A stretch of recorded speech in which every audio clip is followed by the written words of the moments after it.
Jesucristo, el Verbo viviente, es el único medio de salvación. Él es el centro del pensamiento de nuestra vida, la fuente y la autoridad de la doctrina. El principal propósito de la vida de Cristo fue la obediencia a los mandamientos, exaltando la ley de Dios como un reflejo de su carácter. El principal mensaje a ser predicado en el mundo, basado en Apocalipsis 14, está representado por 3 ángeles llevando el Evangelio eterno al mundo entero. Este mensaje se basa en los encantos inigualables de Cristo y declara que la hora del juicio ha llegado y llama a obedecer los mandamientos de Dios. Mediante su palabra, Dios ha comunicado a los hombres el conocimiento necesario para la salvación. Las Santas Escrituras deben ser aceptadas como dotadas de autoridad absoluta y como revelación infalible de su voluntad. Y aunque el canon de las Escrituras inspiradas está cerrado, el Espíritu Santo continúa iluminando, amonestando y confortando al pueblo de Dios a través del testimonio de Jesús, el Espíritu de profecía.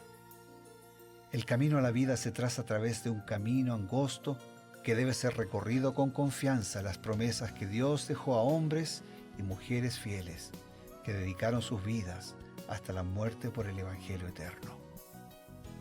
Los fundadores de la Iglesia soñaron con el día en que la revelación sería una realidad en sus vidas. Miraron con los ojos de la fe a aquel día glorioso cuando finalmente la promesa sería cumplida en la venida magistral de Jesucristo a esta tierra para recompensar a cada uno según sea su obra.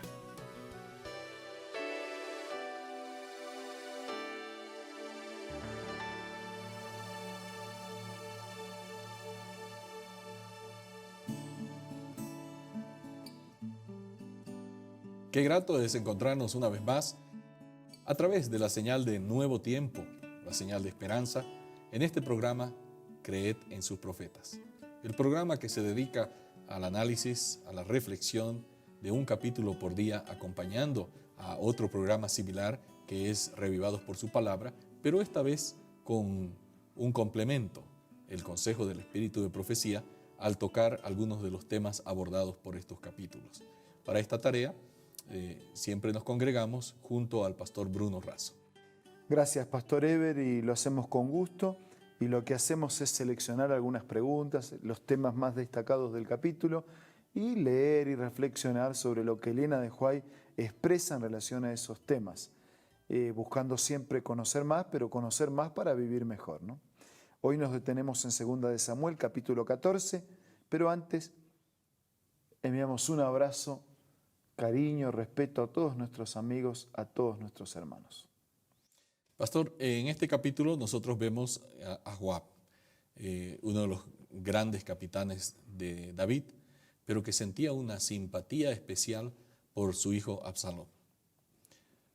Absalón había cometido un grave delito, había matado a su hermano Amnón, justificado según él porque Amnón a su vez había cometido otro grave delito, ¿no? Una bajeza en Israel, como lo menciona la misma Biblia.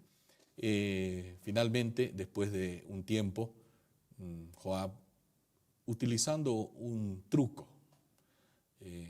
utiliza a una mujer y la mujer viene y le cuenta una historia truculenta a David, ¿no? Mira, tengo 2 hijos y los 2 hijos, ¿no? Uno mató al otro descuidadamente y ahora me están pidiendo la vida de ¿qué hago? ¿No? Tengo que perdonar. Lo envuelve tanto a David que dice, bueno, tenemos que perdonar a este muchacho pobrecito. Y entonces dice, mira, si tú quieres perdonar a este muchacho, no perdonas a tu propio hijo. Y lo entrampa, ¿no? Entonces, entrampado en sus propias palabras, dice, bueno, está bien.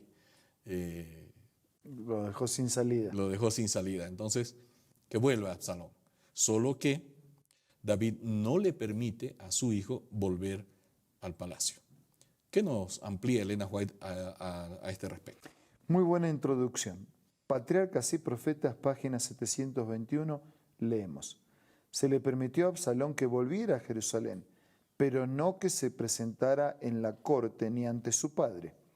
David había comenzado a ver los efectos de su complacencia hacia sus hijos, y aunque amaba tiernamente a este hijo hermoso y tan bien dotado, creyó necesario manifestar su aborrecimiento por su crimen como una lección tanto para Absalón como para el pueblo. Absalón vivió durante 2 años en su propia casa, pero alejado de la corte. O sea que a pesar del amor y del vínculo familiar, él lo desaprobó. Claro. O sea, y de paso es lo mismo que hace Dios con nosotros, ¿no? Dios desaprueba nuestro pecado, pero continúa amando. Pero allí, con ese gesto, con esa acción, Él estaba manifestando, sí, los dejaron venir, pero guardando una distancia, desaprobando el pecado que habían hecho, que había cometido. Y es interesante cómo David estaba tratando de buscar un equilibrio a esta situación, tratando de demostrar, por un lado, su desaprobación por el crimen que había cometido Absalón, y por otro lado, también buscando el lado de la misericordia. Es difícil equilibrar esto. Pasa que ahí es una línea muy, muy delgada, Claro. entre la misericordia y la justicia, ¿no? Porque si la persona va muy hacia lo justo, parece que fuese severo, sin corazón, ¿no? Claro. Y si la persona va hacia lo misericordioso, parece que no es justo y que, claro, porque después de todo eran parientes, está tapando el pecado, ¿no? O sea, es muy difícil mantener el equilibrio. Por eso ese equilibrio perfecto se cumplió en la cruz. En la cruz la justicia y la misericordia se besaron. ¿Por qué? Porque Dios condenó al pecado. La paga del pecado era la muerte y el Hijo de Dios murió. Claro. Pero por el otro lado murió el que no tenía que morir porque no tenía pecado. Y como tenía vida propia, puso colocar su vida sin pecado en nuestro favor. Y esa fue la misericordia. Entonces Dios castigó, o sea, hubo un juicio. La culpa del pecado fue pagada con la muerte del Hijo de Dios. Ahora, todos nosotros tenemos que mirar a Jesús para poder equilibrar de manera sabia la justicia y la misericordia, para no caernos en los extremos, ¿no?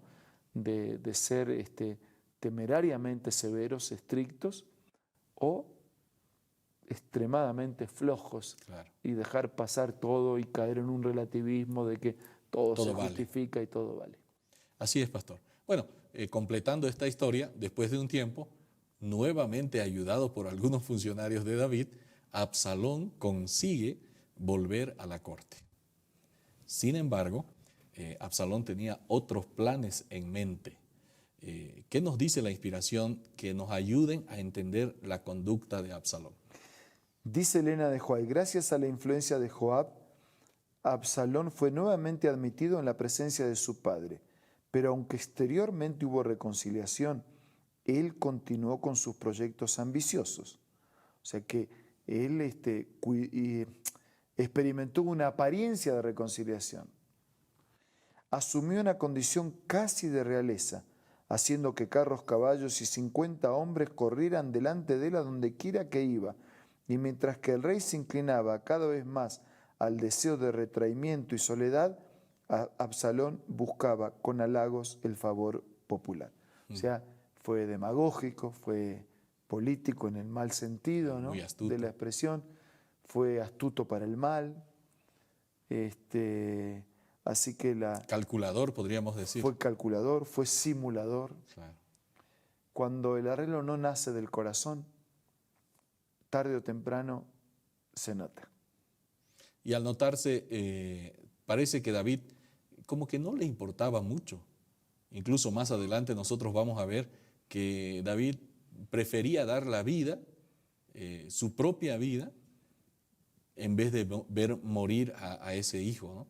Más adelante conocemos la historia, cómo desencadena, pero ahora volviendo aquí, dice que, interesante, él estaba retraído, no quería más, en soledad, y eso aprovechó a Absalón, ¿no? Como que había una especie de vacío de poder, y empezó a gestar el hecho de ganarse la confianza, el cariño del pueblo. Se paraba a la puerta, les daba consejos, les decía, miren, yo estoy tratando sus casos, ¿no?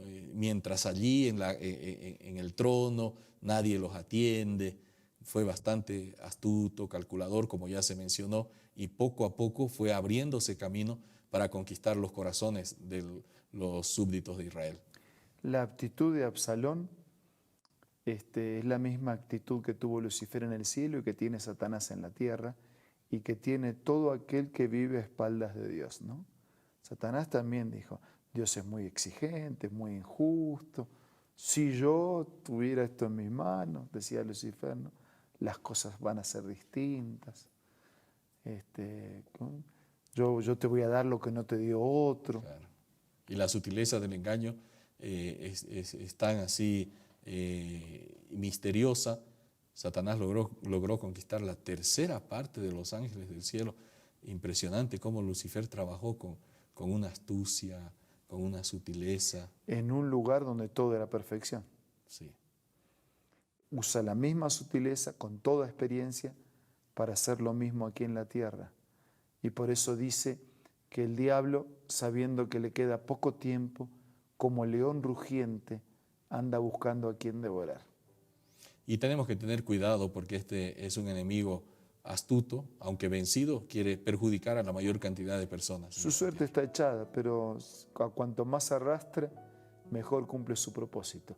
Lo opuesto a Dios, el Señor, a cuanto más puede salvar, mejor cumple el propósito de su sacrificio en favor de todos. Así es, pastor. Como ustedes ven, estos temas son tan importantes que no podemos soslayar de ninguna manera cada enseñanza espiritual. Mientras meditamos en esto, también queremos presentarles un consejo importante y enseguida volvemos. Hola, ¿quieres saber cuál es la importancia del cristiano?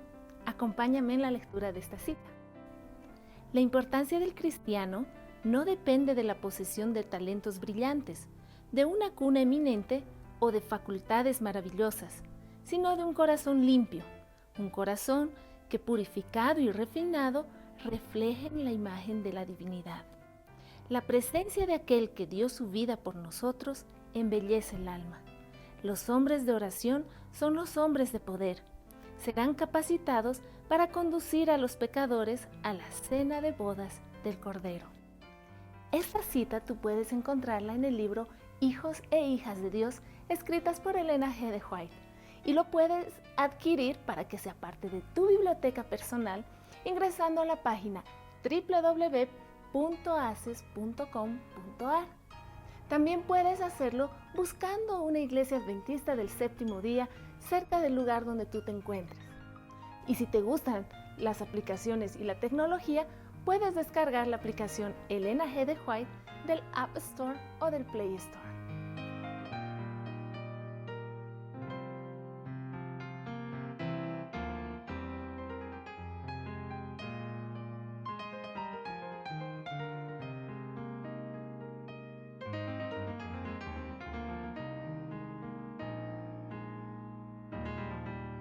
Pues bien, amigos, estamos ya llegando a la parte final de este programa, no sin antes presentarles una nueva invitación. La invitación es que no juguemos a las escondidas con Dios. Nosotros podemos supuestamente engañar a algunas personas por algún tiempo o engañar a muchas personas por mucho tiempo, pero no podemos engañar a Dios por ningún tiempo. Entonces seamos sinceros delante de Él y permitamos que Él haga su obra completa en nuestra vida. Ahora vamos a orar. Señor, te pedimos que nos des la astucia de un hijo tuyo para saber diferenciar el bien de toda clase o de toda apariencia de mal y comprometernos totalmente contigo en vivir de tu mano, en andar en tus caminos y en hacer tu voluntad. Que tu bendición alcance a todos tus hijos. Lo pedimos, lo agradecemos en el nombre de Jesús. Amén. Amén. Esto ha sido Creed en sus profetas. Tenemos, como siempre, la confianza que Dios mediante nos encontraremos el día de mañana. Hasta entonces.